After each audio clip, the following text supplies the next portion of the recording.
Hello everyone, welcome back to your favourite channel magnet brains. मैं हूं आपकी science educator doctor Muskan. And students, magnet brains believe करता है high quality education and magnet brains provide करता है free education from kindergarten to class 12th। So students, चाहे कि आप इंग्लिश मीडियम हो या हिंदी मीडियम हो, यहाँ पे सारे ही mediums, UP board, MP board, Rajasthan board, Delhi boards, सभी कुछ अवेलेबल है and that too free of cost. Students, magnet brains also provide e books and e notes. आपको बस जाना है, डिस्क्रिप्शन बॉक्स पे गिवन जो लिंक है उसको क्लिक करना है। Daily practice papers along with updated lectures आपको मिल जाएंगे। स्टूडेंट्स, आप चाहें तो मैग्नेट ब्रेन्स की वेबसाइट पे भी जा सकते हैं जो है www.magnetbrains.com। एंड आप चाहें तो हमें इंस्टाग्राम, ट्विटर, व्हाट्सएप सब जगह मिल सकते हैं, लेकिन आपको उसके लिए मैग्नेट ब्रेन्स को फॉलो करना पड़ेगा, लाइक करना पड़ेगा एंड सब्सक्राइब करना पड़ेगा। सो स्टूडेंट्स, मेरी वीडियो से अगर आपको अपडेटेड रहना है तो जरूर लाइक कीजिए एंड स्टे अपडेटेड कि मेरा नेक्स्ट वीडियो किस पे आने वाला है। आज के इस लेक्चर में हम पढ़ने वाले हैं क्लास 8 साइंस का चैप्टर नंबर 1 जो है क्रॉप प्रोडक्शन एंड मैनेजमेंट का एक और पार्ट जो है adding manure and fertilizers. So student, to begin with थोड़ा सा रिकॉल कर लेते हैं कि प्रीवियस लेक्चर्स में हमने क्या पढ़ा था। सो स्टूडेंट्स, हमें पता है कि क्रॉप क्या है। एक ही जैसी अगर कोई भी पेड़ हो, फ्रूट हो, प्लांट हो, उसको हम बहुत बड़े एरिया में ग्रो करते हैं तो उसको हम क्या कहते हैं? क्रॉप कहते हैं। अब अगर स्टूडेंट्स क्रॉप को हमें ग्रो करना है तो हमें बहुत सारी चीजें चाहिए रहती हैं। हमें हर चीज स्टेप बाय स्टेप करना होता है। उसको हम क्या कहते हैं? Agricultural practices. एंड उसी एग्रीकल्चरल प्रैक्टिस का एक और पार्ट है जो है manure and fertilizers. So students, क्या होता है ये एग्रीकल्चरल प्रैक्टिसेस? सबसे पहले हमने देखा था एग्रीकल्चरल प्रैक्टिसेस में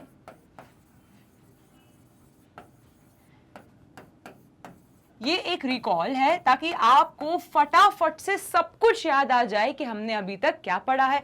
सबसे पहले हमने देखा था प्रिपरेशन ऑफ सॉइल। क्या होता है प्रिपरेशन ऑफ सॉइल? जिसमें हम क्रॉप, सबसे पहले तो हमने क्रॉप सेलेक्ट कर लिया। अब फॉर एग्जाम्पल मुझे किसका ग्रो करना है? मुझे वीट ग्रोइंग करना है, ठीक है। मुझे वीट का क्रॉप ग्रो करना है। अब वीट की क्रॉप को ऐसा तो नहीं मैं आसमान में ग्रो कर दूं या कहीं भी ग्रो कर दूं, नहीं ना। वीट के क्रॉप को ग्रो करने के लिए मुझे सबसे पहले क्या चाहिए रहेगी? सॉइल चाहिए रहेगी। क्योंकि अगर जड़ ही मजबूत नहीं होगी मेरे प्लांट की तो वो ग्रो कैसे करेगा? तो जड़ मजबूत तभी होगी जब सॉइल अच्छी खासी न्यूट्रिएंट्स में होगी। तो preparation of the soil is the most important step in agricultural practices. अब क्या होता है प्रिपरेशन ऑफ द सॉइल में? इसमें हम क्या करते थे? जल्दी से बताओ मुझे। Ploughing, tilling and levelling. Ploughing का ही दूसरा नाम होता है स्टूडेंट टिलिंग। प्लॉइंग किससे करते थे हम? प्लॉ से करते थे। अब आप खुद बताओ, सॉइल को हमें प्रिपेयर करना है ताकि हम अपनी वीट को ग्रो कर पाए। वो हम कैसे करेंगे? वो हम करेंगे प्लॉइंग कर। मतलब हमें पता है कि सॉइल की जो सबसे ऊपर वाली लेयर रहती है वो थोड़े न्यूट्रिएंट्स में कम रहती है, लेकिन जो डीप सॉइल रहती है वो क्या रहती है? Rich in nutrients. क्या रहती है? Rich in nutrients. तो हमें क्या चाहिए? हमें चाहिए कि हमारी क्रॉप को ज्यादा से ज्यादा न्यूट्रिएंट मिले। कौन कौन से न्यूट्रिएंट मिले? Phosphorus, potassium, nitrogen. Very good. तो ये सारे न्यूट्रिएंट्स हमें चाहिए ताकि हमारी क्रॉप को ये सारे न्यूट्रिएंट्स मिले। अब ये तो हो गए डीप सॉइल में। अब आप क्या करोगे? आप उबड़ खाबड़ कर दोगे सॉइल को। क्या कर दोगे? नीचे वाली सॉइल को ऊपर ले आओगे, ऊपर वाली सॉइल को नीचे। तो ऐसे आपने क्या कर दिया? आपने मिक्स कर दिया। कभी आपने नोटिस करा है कि मम्मा आटा कैसा गूंथती है? मम्मा पानी डालती है, फिर क्या करती है? आटे को मैश कर देती है। उसी तरीके से आप इमेजिन करो कि प्लॉ कैसे करते होंगे। एक सॉइल का कंटेनर है, आपने क्या करा? ऊपर वाली लेयर को नीचे वाली लेयर में मिक्स करना है, तो आप क्या करोगे? उबड़ खाबड़ कर दोगे। तो प्लॉइंग बस इतनी आसान चीज है।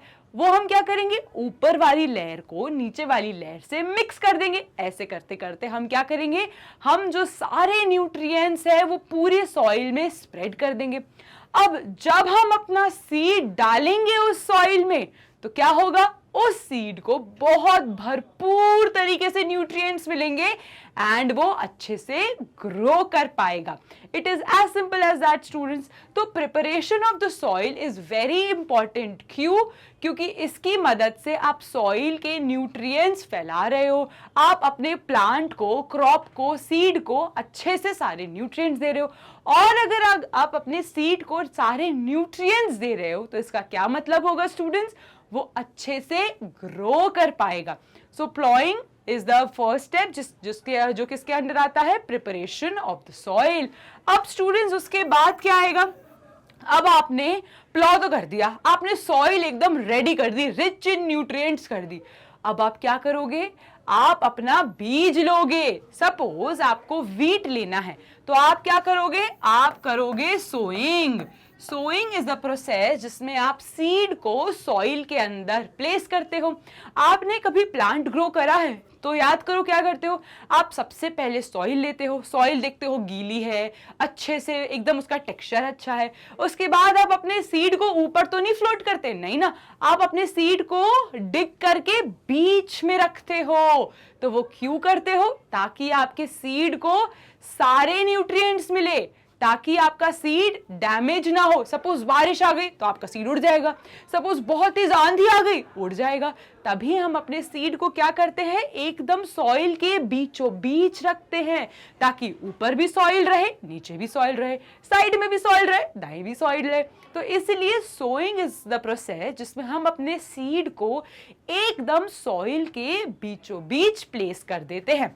अब उसके भी प्रोसीजर्स मैंने आपको बताए थे, सीड ड्रिल्स होते हैं जो एक तरीके के सीड को डिस्टेंस बाय डिस्टेंस। अब जस्ट इमेजिन अगर हम असेंबली के टाइम पे बहुत पास खड़े हो जाएं और जब पीटी कराएं तो क्या होगा, डुशुम डुशुम हो जाएगा, है ना, क्योंकि हम बहुत पास खड़े, हम पास खड़े तो हमें डिस्टेंस ही नहीं मिल पा रहा। इसी तरीके से बेचारे हमारे जो सीड्स होते हैं इनको ग्रो करना है, तो इनको ग्रो करने के लिए हम क्या करते हैं, डिस्टेंस में रखते हैं, ताकि हर सीड को अपनी जगह मिले और वो ग्रो कर पाए। अब स्टूडेंट्स एक और एडवांटेज होता है सॉइल को, सीड को बीचों बीच सॉइल में रखने का, क्योंकि ये कहाँ ग्रो होते हैं, फार्म्स में, बड़े बड़े यार्ड्स में, वहां पे क्रोज भी होते हैं, वहां पे अलग अलग तरीके के बर्ड्स होते हैं। तो कोई भी बर्ड आके आपका सीड लेके चली जाएगी और आपका सीड अगर चला गया तो आपका प्लांट ग्रो ही नहीं करेगा। इसलिए सोइंग भी बहुत इंपॉर्टेंट है। सोइंग बहुत ही ध्यान से करनी होती है ताकि आपका सीड पास ना रहे, पास रहेगा तो ओवर क्राउडिंग हो जाएगी। एक एक डिस्टेंस में रहना चाहिए ताकि आपका सीड अच्छे से ग्रो कर पाए। तो आपने क्या करा, आपने सॉइल को वो कर दिया, रिच इन न्यूट्रिएंट्स बना दिया, एकदम उसको प्लॉ कर दिया, फिर आप अपने सीड को ले आए। अब आप क्या करोगे, अब आप हर वो चीज करोगे जिससे आपका प्लांट ग्रो कर पाए। फॉर एन एग्जाम्पल स्टूडेंट्स, हम जब छोटे बच्चे थे तो क्या हमारे मम्मा पापा हमें जंक खिलाते थे? बिल्कुल नहीं खिलाते थे। क्या कहते थे वो? हेल्दी फ्रूट्स खाओ, ग्रीनी लीफी वेजिटेबल्स खाओ, विटामिन्स लो ताकि आप अच्छे से ग्रो कर पाओ। उसी तरीके से हमारा ये जो सीड है, ये तो बेचारा छोटा सा एक सीड है। अब इसको अगर हमें बड़े प्लांट में कन्वर्ट करना है तो हमें क्या करना पड़ेगा, उसको अच्छा खासा खाना देना पड़ेगा, उसे हेल्दी बनाना है, उसे सारे विटामिन्स देने हैं ताकि वो अच्छे से ग्रो कर जाए।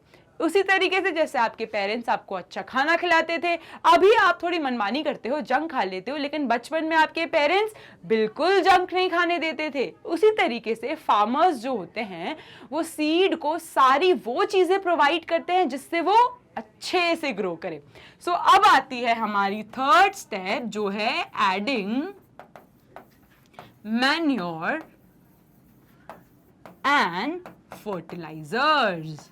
क्या है student? Adding manure and fertilisers. Is that clear? अब मैन्योर एंड फर्टिलाइजर्स ऐसी चीजें हैं जो हमारे सीड को वो न्यूट्रिएंट्स देंगे जो सॉइल नहीं दे पाएगा, और हमारे सीड को एकदम हष्ट पुष्ट एकदम बड़ा कर देंगे, ठीक है। तो हमें इतना क्लियर हो गया कि मैन्योर एंड फर्टिलाइजर्स फार्मर्स के क्या हुए, बेस्ट फ्रेंड्स हैं। क्यों? क्योंकि ये फार्मर को हाई यील्ड प्रोडक्शन देते हैं, मतलब कि हमारा फार्मर जो बहुत खुश हो जाएगा। क्यों? क्योंकि उसकी फसल अच्छे से ग्रो करेगी, अच्छे से प्लांट्स देगी, अच्छे से फ्लावर्स देगी, फ्रूट्स देगी, तो क्या होगा, उसकी यील्ड अच्छी होगी, खराब चीजें कम ग्रो होंगी। इसलिए मैन्योर एंड फर्टिलाइजर्स वो न्यूट्रिएंट्स प्रोवाइड करते हैं जो सॉइल नहीं दे पाए, और एक्स्ट्रा भी न्यूट्रिएंट्स प्रोवाइड करते हैं जो एक प्लांट को जरूरी होती है ग्रो करने के लिए। अब हर बच्चा जो रहता है एक जैसा तो नहीं रहता, हर प्लांट एक जैसा नहीं है, हर फ्लावर एक जैसा नहीं है, आप और मैं एक जैसे नहीं है, हम सब अलग हैं, हम सबकी नीड्स अलग हैं। उसी तरीके से प्लांट्स की भी अलग अलग नीड होती हैं। जरूरी थोड़ी ना है सॉइल उस प्लांट को सारी नीड्स दे पाए, नहीं, हर प्लांट को अलग चीजें चाहिए, अलग क्लाइमेट चाहिए, अलग तरीके की सॉइल चाहिए, अलग तरीके के फर्टिलाइजर्स चाहिए। तो हम क्या करेंगे, हम जिस प्लांट को जो रिक्वायर्ड होगा वो प्रोवाइड कर देंगे। Is that clear? चलो, तो इतना मैम ने हमें क्लियर कर दिया कि फर्टिलाइजर्स और मैन्योर हम प्लांट की अच्छे के लिए देते हैं ताकि वो अच्छे से न्यूट्रिएंट्स ले और वो ग्रो कर पाए। सो शुरू करते हैं students. Substance which are added to the soil. तो मैन्योर एंड फर्टिलाइजर्स क्या है? ऐसे पदार्थ हैं, ऐसे सब्सटेंसेस हैं जिनको हम क्या करते हैं, सॉइल में ऐड करते हैं in the form of nutrients. और वो क्या रिच रहते हैं? They are rich in nutrients for the healthy growth of the plants. क्यों? ताकि हमारा प्लांट अच्छे से ग्रो कर पाए, एंड उनको हम क्या बोलेंगे, manure and fertilisers. Is that clear students?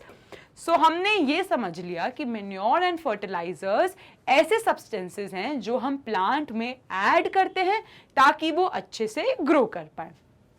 चलो, अब ये समझ लेते हैं कि मैन्योर क्या है, फर्टिलाइजर्स क्या है, क्या डिफरेंस है, क्यों हम फर्टिलाइजर्स को मैन्योर नहीं कहते और मैन्योर को फर्टिलाइजर नहीं कहते। तो इनके पीछे एक रीजन है। क्यों? क्योंकि वो दोनों अलग अलग चीजें हैं। उससे पहले स्टूडेंट्स हम डिफरेंस देख लेते हैं। आ जाओ।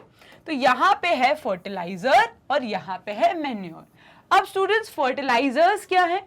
Fertilisers are man made inorganic salt, मतलब ये इंसान ने मशीनों की हेल्प से खुद बनाए या हाथों से भी, लेकिन ये हम खुद बना रहे हैं। हम कोई नेचुरल चीज का यूज नहीं कर रहे, हम आर्टिफिशियल मैन मेड चीज का यूज कर रहे हैं।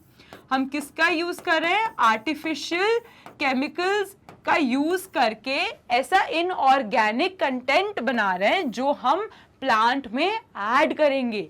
लेकिन मैन्योर क्या है? मैन्योर एक नेचुरल सब्सटेंस है। तो सबसे पहला डिफरेंस क्या हुआ? फर्टिलाइजर क्या है? Fertilizers artificial man made inorganic substance है, लेकिन मैन्योर क्या है? मैन्योर एक नेचुरल सब्सटेंस है जो किससे बनता है? Decomposed vegetable peels, fruits, micro organisms. तो कैटल डंग, काउ डंग, गोबर जो कहते हैं हम उसे। तो मैन्योर क्या है? एक टोटली नेचुरल चीज है जो भगवान ने खुद ही बनाई थी। लेकिन आर्टिफिशियल क्या है? हमारे फर्टिलाइजर्स जिसको हम खुद से बनाते हैं। तो मैन्योर में क्या क्या आएगा स्टूडेंट्स? मैन्योर में आएगा डीकम्पोज्ड। डीकम्पोज्ड का मतलब क्या हुआ कि हमने इनको एक सॉइल के अंदर वेजिटेबल पील्स, काउ डंग, ये सब चीजों को रख दिया ताकि वो अपने न्यूट्रिएंट्स सारे के सारे सॉइल को दे दें। उन चीजों को हम क्या कहते हैं? डीकम्पोज्ड। तो डीकम्पोज्ड क्या क्या है? Decomposed vegetable peels, decomposed fruit के peels, cow dung, and they are rich in microorganisms. They are rich in microorganisms. तो जो हमारे मैन्योर रहते हैं वो क्या रहते हैं? They are rich in microorganisms. They are decomposed vegetable peels, fruit peels and cow dung. Is that clear? चलो सेकेंड डिफरेंस देख लेते हैं। Fertilizers is prepared in factories. अब हमने फर्टिलाइजर्स कैसे बनाए? बड़ी बड़ी फैक्ट्रीज में बनाए, मशीनों की मदद से बनाए। लेकिन मैन्योर को हम खुद ही फार्मर फील्ड में बना सकता है। क्या करना है उसे बस सब्जियां लेनी है, उसे वेजिटेबल्स के, बनाना के, सारे फ्रूट्स के पील्स लेने हैं और उसे गोबर लेना है और उसे सॉइल के अंदर डाल देना है। अब क्या होगा? ये सारी चीजें माइक्रो ऑर्गेनिजम्स की मदद से क्या होंगी? डिकम्पोज होंगी और अपने अपने न्यूट्रिएंट सॉइल में दे देंगी। फिर वो जो सॉइल हमारे पास है जो rich in micro organisms and manure है, उसको हम लेंगे और रख देंगे और उसमें अपना सीड डाल देंगे। तो अब क्या होगा? हमारे सीड को सारे वो न्यूट्रिएंट्स मिलेंगे जो नेचुरल है। Is that clear? लेकिन फर्टिलाइजर्स क्या है? हमने बड़ी बड़ी फैक्ट्रीज ली, उन बड़ी बड़ी फैक्ट्रीज में यूरिया हमने प्रोड्यूस करा एंड बहुत अलग अलग टाइप की फर्टिलाइजर्स आते हैं, केमिकल्स आते हैं, उनसे हमने क्या करा? सॉइल के अंदर डाला, देन सीड प्लेस करा एंड उस सीड को वो सारे न्यूट्रिएंट्स मिलेंगे, बट आर्टिफिशियल न्यूट्रिएंट्स मिलेंगे, ना कि नेचुरल न्यूट्रिएंट्स मिलेंगे। Is that clear? आ जाओ अब थर्ड डिफरेंस देख लेते हैं। Fertilisers does not provide any humus to the soil. अब हमस क्या है स्टूडेंट्स? तो यहां हम समझ लेते हैं हमस देखो स्टूडेंट्स, जो सॉइल रहता है, सॉइल की सबसे ऊपर वाली लेयर जो रहती है वो हमस रहती है। Humus is rich in micro organisms. तो हमस किससे रिच है? Humus is rich in micro organisms. तो क्या फर्टिलाइजर्स हमस प्रोवाइड कर पाएंगे? बिल्कुल नहीं कर पाएंगे, क्योंकि ये तो आर्टिफिशियल है ना। और हमस कौन प्रोवाइड करेगा? मैन्योर करेगा। ठीक है, तो humus is top layer of soil which is rich in micro organisms. तो थर्ड डिफरेंस क्या हुआ? Fertilisers does not provide any humus to the soil, whereas manure definitely provide करेगा हमस को। ठीक है, क्योंकि मैन्योर है ही नेचुरल चीज, उसके पास तो माइक्रो ऑर्गेनिजम्स है, तो टॉप लेयर भी आ जाएगी जो रिच इन माइक्रो ऑर्गेनिजम्स है। तो हमस कौन प्रोवाइड करेगा? मैन्योर। अगर क्वेश्चन आता है एग्जाम में कि हमस कौन सा क्या कौन प्रोवाइड करेगा? मैन्योर एंड या फर्टिलाइजर्स, तो आप क्या जवाब दोगे? जल्दी से मुझे बताओ। Manure. Very good. Now let's come to the fourth option, fourth difference, that is fertilizers are very rich in plant nutrients like nitrogen, phosphorus and potassium. अब मैंने आपको बताया fertilizers कहाँ बने? फैक्ट्रीज में बने। Fertilizers are rich in urea जो nitrogen provide करता है, फॉस्फोरस एंड पोटेशियम। सो ये सारे न्यूट्रिएंट्स हम क्या कर रहे हैं? प्लांट को प्रोवाइड कर रहे हैं with the help of fertilizers. लेकिन एक डिसएडवांटेज है कि मैन्योर के पास थोड़ा कम नाइट्रोजन, फॉस्फोरस और पोटेशियम रहता है। तो ऐसे प्लांट्स जिनको बहुत ज्यादा नाइट्रोजन चाहिए, उन प्लांट्स में हम क्या डालेंगे? फर्टिलाइजर्स। लेकिन ऐसे प्लांट्स जो मैन्योर नेचुरली ग्रो कर सकते हैं, उनको हम किस में ग्रो करेंगे? मैन्योर में। Is that clear? सो अगर आपसे क्वेश्चन आए कि मैन्योर या फर्टिलाइजर्स कौन ज्यादा रिच इन नाइट्रोजन, फॉस्फोरस या पोटेशियम रहता है, तो आप क्या आंसर करोगे? फर्टिलाइजर्स। क्योंकि स्टूडेंट्स ये एक मैनमेड चीज है। आप चाहो तो नाइट्रोजन ज्यादा ऐड कर सकते हो, आप चाहो तो फॉस्फोरस ज्यादा ऐड कर सकते हो, आप चाहो या नाइट्रोजन कम कर सकते हो, क्योंकि ये आपके हाथ में है। ये एक आर्टिफिशियल चीज है जो फैक्ट्रीज में हम खुद से बना रहे हैं। लेकिन मैन्योर क्या है? ये एक नेचुरल प्रोसेस है। जैसे बारिश एक नेचुरल प्रोसेस है, आप कंट्रोल कर सकते हो क्या कि बारिश ज्यादा होगी या बारिश कम होगी, वैसे ही मैन्योर को आप कंट्रोल नहीं कर सकते। ये एक नेचुरल चीज है जो सॉइल के अंदर खुद से होती है। लेकिन फर्टिलाइजर्स हम खुद से बना रहे हैं, तो इनमें अपना कंट्रोल है कि हम चाहें तो ज्यादा नाइट्रोजन ऐड करें, हम चाहे तो कम नाइट्रोजन ऐड करें। तो ज्यादा रिच इन नाइट्रोजन क्या होगा? फर्टिलाइजर्स। एंड मैन्योर क्या होगा? They'll be less in nitrogen, phosphorus and potassium content. Is that clear? But they are very very good because they are natural. ठीक है, चलो तो हमने डिफरेंस समझ लिया कि मैन्योर क्या है, फर्टिलाइजर्स क्या है। अब हम आ जाते हैं कि क्यों मैन्योर ज्यादा अच्छा है फर्टिलाइजर्स से। अच्छा, the organic manure is considered better than fertilizers क्योंकि सबसे पहला तो it enhances the water holding capacity of the soil. क्यों ऐसा होता है स्टूडेंट्स? क्योंकि they are rich in organic content और वो क्या करते हैं, वाटर को अच्छे से अब्सॉर्ब कर लेते हैं। क्या कर लेते हैं? वाटर को अच्छे से अब्सॉर्ब कर लेते हैं। और हमें पता है कि न्यूट्रिएंट्स तो इंपॉर्टेंट है लेकिन वाटर भी बहुत ज्यादा इंपॉर्टेंट है।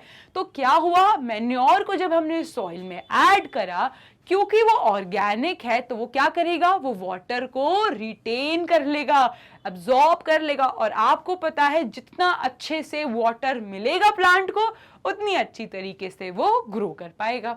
Second, it makes the soil porous due to which exchange of gases becomes easy। अब क्योंकि वाटर रिटेन हो रहा है उससे क्या हुई, पोरस का क्या मतलब होता है स्टूडेंट्स, कि आपकी सॉइल के बीच में गैप है। क्या है, आपकी सॉइल के बीच में गैप है। जैसे ये अगर सॉइल है तो इसके बीच में गैप है। अब क्योंकि यहाँ पे गैप है, यहाँ पे ऑक्सीजन, कार्बन डाइऑक्साइड, इनका एक्सचेंज अच्छे से हो जाएगा। Is that clear? क्योंकि हम मैन्योर ऐड करते हैं तो वो क्या कर देता है, पोरस। पोरस का मतलब क्या होता है कि बहुत ज्यादा गैप्स हैं आपकी सॉइल में, और गैप्स होना बहुत अच्छी चीज है क्योंकि वो एक्सचेंज ऑफ गैसेस आराम से कर पाएगा। और जब कार्बन डाइऑक्साइड अच्छे से आपकी सॉइल में जाएगा तो प्लांट के पास भी भरपूर आएगा, और भरपूर कार्बन डाइऑक्साइड होगा तो अच्छे से ग्रो करेगा। Is that clear? चलिए नाउ थर्ड देख लेते हैं। It increases the number of friendly microbes. अब हमें तो पता है कि manure is rich in micro organisms, तो manure is rich in micro organisms.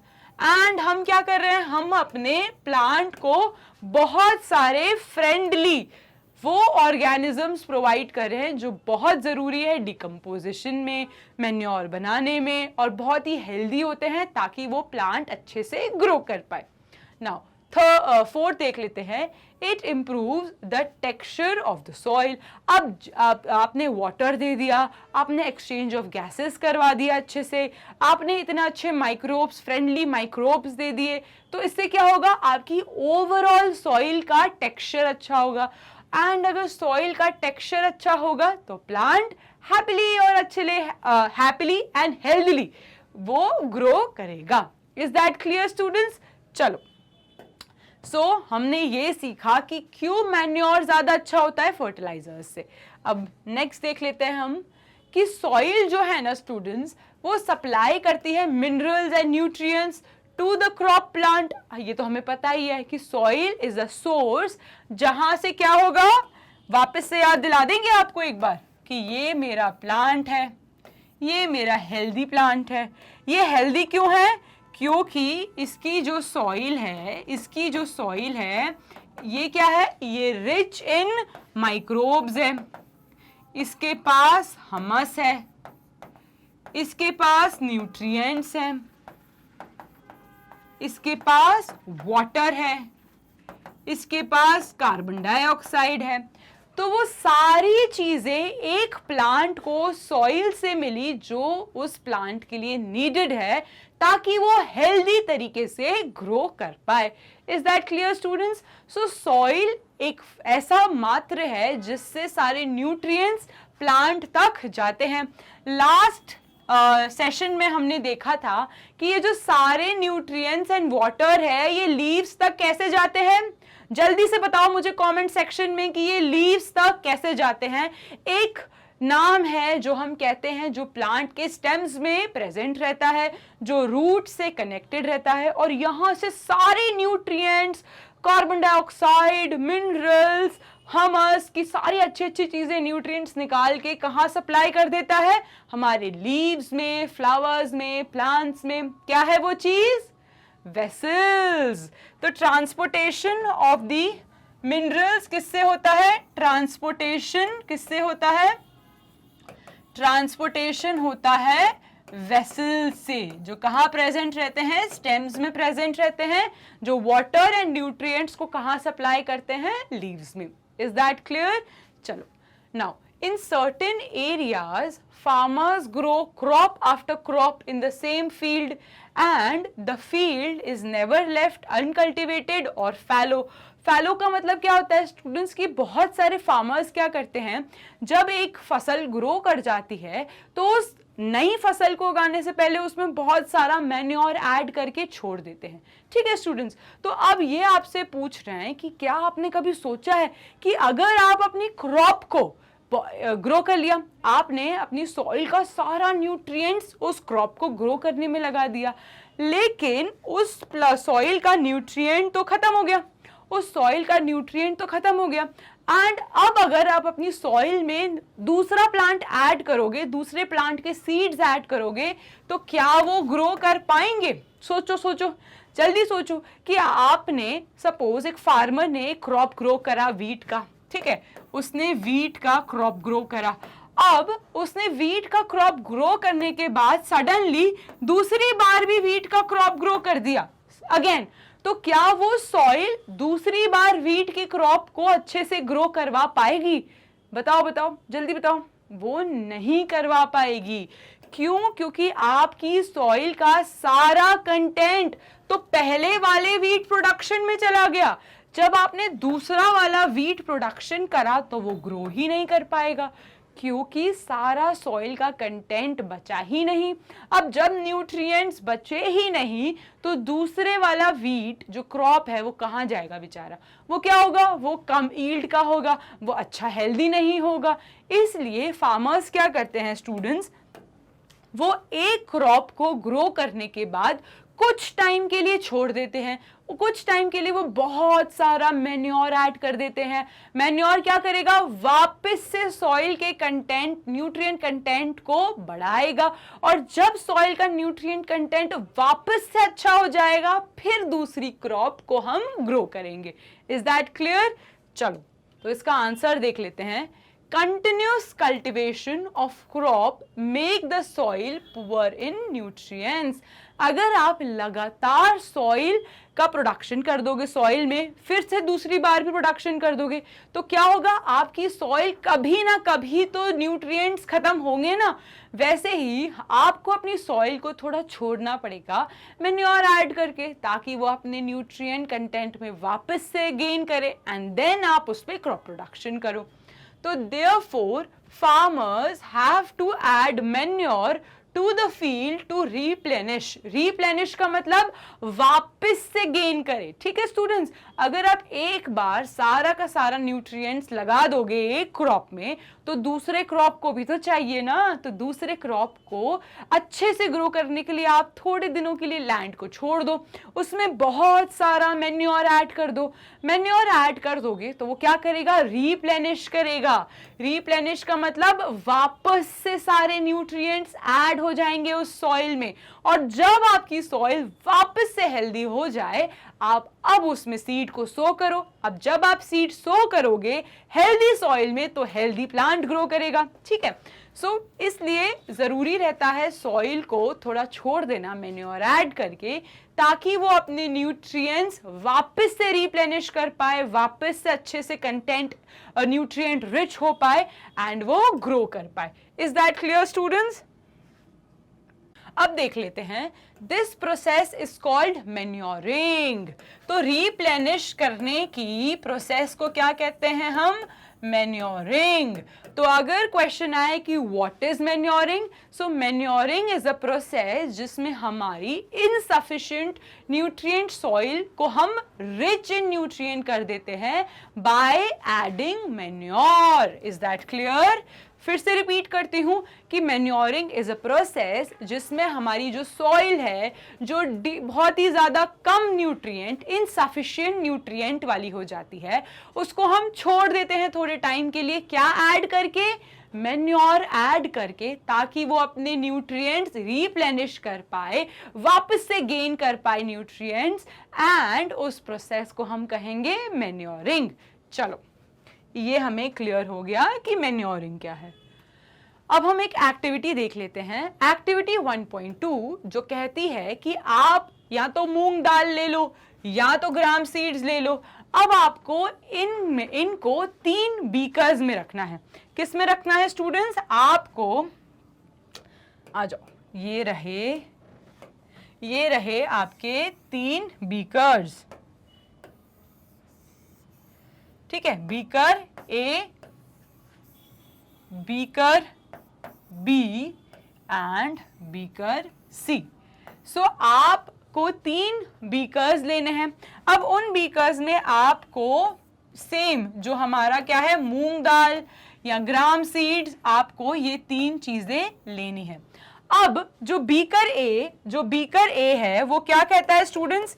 Beaker A में आपको little amount of soil mixed with cow डंक लेना है। तो बीकर ए में आपको क्या लेना है? काउ डंक लेना है। और बीकर बी है, उसमें क्या लेना है? यूरिया लेना है। बीकर बी में आपको यूरिया लेना है। एंड बीकर सी जो है उसमें आपको प्लेन सॉइल विदाउट एनीथिंग लेना है, ठीक है। तो यहां हम देख लेते हैं, बीकर ए में हम क्या ऐड कर रहे हैं? काउ डंक ऐड कर रहे हैं। बीकर ए में हमने काउ डंक ऐड करी। बीकर बी में हमने क्या ऐड करा? बीकर बी में हमने यूरिया ऐड करा, तो यहां पे हमने यूरिया लिया। बीकर सी में हमने क्या लिया? कुछ भी नहीं, तो यहां पे नथिंग लिख देते हैं। यहां पे हमने नथिंग, हमने कुछ भी ऐड नहीं करा। अब आपको इनको कुछ टाइम के लिए छोड़ दे रहे हैं। सो स्टूडेंट्स, आप अब थोड़ा लॉजिक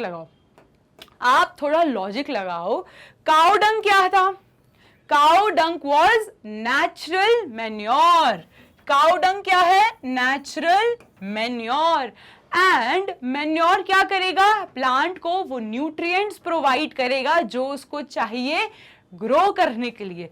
तो यहां पे आपका प्लांट हैप्पीली ग्रो करेगा, ठीक है। अब बीकर बी में हम क्या ऐड करें? यूरिया, जो क्या प्रोवाइड करेगा? नाइट्रोजन देगा। एंड यूरिया क्या है स्टूडेंट्स? फर्टिलाइजर। तो ये क्या है हमारा? फर्टिलाइजर। एंड आपको पता है कि फर्टिलाइजर्स जो रहते हैं वो क्या है? They are rich in nutrients. They are more rich in nutrients than manure. इसमें क्या होगा? इसमें हम ज्यादा से ज्यादा नाइट्रोजन, ज्यादा से ज्यादा फास्फोरस, ज्यादा से ज्यादा पोटेशियम देंगे तो हमारा प्लांट ज्यादा ग्रो करेगा। एंड जिसमें हमने कुछ भी ऐड नहीं करा था वो प्लांट थोड़ा ग्रो करेगा, इतना ग्रो नहीं करेगा जितना बीकर ए या बीकर बी में है। Is that clear? So fertilizers growth बढ़ा देते हैं प्लांट की, क्योंकि they are rich in nutrients like nitrogen, phosphorus, potassium, जो एक प्लांट को चाहिए रहते हैं ग्रो करने के लिए। बट इनका एक डिसएडवांटेज है कि ये आर्टिफिशियल है। ये क्या है? ये आर्टिफिशियल है। एंड मैन्योर क्या है? मैन्योर प्लांट को ग्रो करेंगे लेकिन वो थोड़ा कम ग्रो करवाएंगे एंड वो हेल्दी है। क्यों? क्योंकि ये नेचुरल है। Is that clear students? चलो अब वापस से अपनी एक्टिविटी को देख लेते हैं। सो हमने बीकर ए में क्या ऐड करा था? मैन्योर ऐड करा था, काउ डंग। बीकर बी में क्या ऐड करा था हमने soil mixed with little urea add करा था। एंड बीकर सी में हमने कुछ भी ऐड नहीं करा था।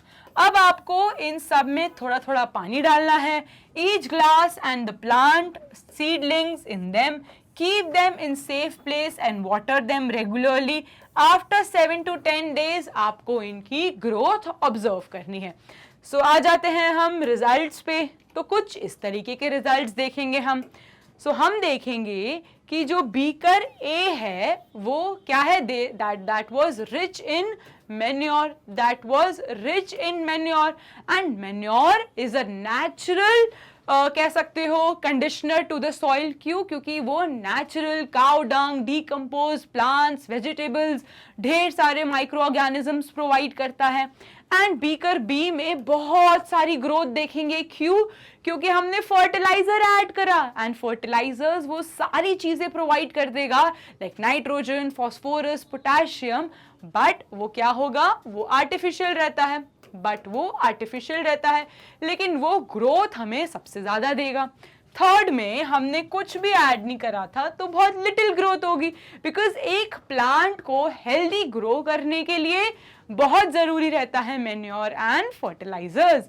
तो अगर प्लांट में हम कुछ भी ऐड नहीं करेंगे तो बहुत ही कम ग्रोथ होगी, क्योंकि एक हेल्दी प्लांट को ग्रो करने के लिए अच्छे न्यूट्रिएंट्स बहुत ज़रूरी रहते हैं। ठीक है स्टूडेंट्स, सो हमने देख लिया कि क्या होता है फर्टिलाइजर्स एंड मैन्योर ऐड करने का डिफरेंस। अब हम आ जाते हैं क्रॉप रोटेशन पे। सो क्रॉप रोटेशन क्या है स्टूडेंट्स? क्रॉप रोटेशन, नाम में ही जाओ, रोटेट। रोटेट करना मतलब कभी कुछ कभी कुछ कभी कुछ, कभी इधर कभी उधर, तो इसको हम क्या कहते हैं? रोटेट। अब method of replenishing the soil with nutrients, हमें पता है कि एक बार सॉइल ने अच्छा प्रोडक्शन दिया, एक बार सॉइल ने अच्छा प्रोडक्शन दिया, अब क्या हुआ? उसके न्यूट्रिएंट्स खत्म हो गए, उसके न्यूट्रिएंट्स इनसफिशिएंट हो गए। तो हमने क्या करा? हमने थोड़े टाइम के लिए उसे क्या कर दिया? छोड़ दिया। थोड़े टाइम के लिए उसे हमने छोड़ दिया, तो वी लीव इट। सो हमने उसे छोड़ दिया और हमने उसमें क्या करा? हमने उसमें मैन्योर ऐड करा। क्या करा? मैन्योर ऐड करा। तो जब उस क्रॉप को हम थोड़े टाइम के लिए वी विल लीव इट, छोड़ देते हैं, उसमें मैन्योर ऐड कर देते हैं, तो उस प्रोसेस को हम क्या कहते हैं? उसको हम कहते हैं मैन्योरिंग। तो हमने मैन्योरिंग कर दी। अब मैन्योरिंग की वजह से क्या हुआ? वापस से हमारी सॉइल रिप्लेनिश हो गई, वापस से हमारी सॉइल रिप्लेनिश हो गई और वो न्यूट्रिएंट रिच बन गई। क्या हो गई? न्यूट्रिएंट रिच बन गई। सो न्यूट्रिएंट इनसफिशिएंसी से वापस हमने न्यूट्रिएंट रिच बना दिया। तो इस प्रोसेस को हमने क्या कहा? Crop rotation. हमने कुछ टाइम के लिए क्रॉप को छोड़ के उसमें मैन्योर ऐड कर दिया ताकि वो वापस से न्यूट्रिएंट रिच हो जाए। सो इस प्रोसेस को हम क्या कहते हैं students? Crop rotation. So method of replenishing, कि हम जो खत्म हो गए थे न्यूट्रिएंट्स उनको वापस से रिच कर दिया, वापस से भरपूर कर दिया, रिप्लेनिश कर दिया, उस प्रोसेस को हम कहते हैं crop rotation. Now, it is done by growing different crops alternately. अब इसमें हम क्या करते हैं? अगर हम सेम ही टाइप के ग्रो करेंगे तो उससे क्या होगा? हमारी फसल अच्छे से नहीं ग्रो करेगी। तो फार्मर्स क्या करते हैं कि जब वो रिप्लेनिश करते हैं ना, तो वो दूसरी क्रॉप को ग्रो करते हैं ताकि वो दूसरी क्रॉप ज्यादा अच्छे से न्यूट्रिएंट्स ले पाए और वो भी फसल अच्छी तरीके से ग्रो कर पाए। Is that clear students? So example है इसका, जो फार्मर्स रहते हैं नॉर्दर्न इंडिया में, वो लेग्यूम्स जिसमें क्या आते हैं? चिकपीस, पीस, तो ये सारी चीजें वो ग्रो करते हैं एक सीजन में और वीट ग्रो करते हैं दूसरे सीजन में। तो इससे उन्होंने क्या करा? क्रॉप का रोटेशन करा कि जो सबसे पहले बहुत अच्छी सॉइल थी रिच इन न्यूट्रिएंट्स, उसमें उन्होंने लेग्यूम्स जो पीस एंड चिकपीस होते हैं उनका प्रोडक्शन करा। फिर जब चिकपीस एंड पीस बहुत अच्छे से ग्रो कर गए, उनको काट दिया, उनको हार्वेस्टिंग कर दी। अब हार्वेस्टिंग करने के बाद उन्होंने सॉइल को छोड़ दिया मैन्योर डाल के। अब जब उन्होंने मैन्योर डाल के सॉइल को छोड़ दिया, वो वापस से रिप्लेनिश हो गई, वापस से सॉइल रिच इन न्यूट्रिएंट्स हो गई। सो अब उन्होंने क्या ऐड कर दिया? वीट। अब उन्होंने वीट ग्रो करी, तो वीट ग्रो करी तो इससे क्या हुआ? उनकी सॉइल अच्छे से रिप्लेनिश तरीके से ग्रो हुई और लेग्यूम्स भी अच्छे से ग्रो हुए एंड वीट प्रोडक्शन भी अच्छे से ग्रो हुआ एंड फार्मर खुश हो गया हमारा, क्योंकि दोनों ही क्रॉप हमारे अच्छे से ग्रो हो गए। सो ठीक है स्टूडेंट्स, हाँ, इसी से हमने देख लिया आज के वीडियो में कि हम क्रॉप प्रोडक्शन में मैन्योर एंड फर्टिलाइजर्स का कैसे एडिशन करते हैं। कोई भी डाउट हो स्टूडेंट्स इससे related, so do let me know, I will definitely clear your doubts.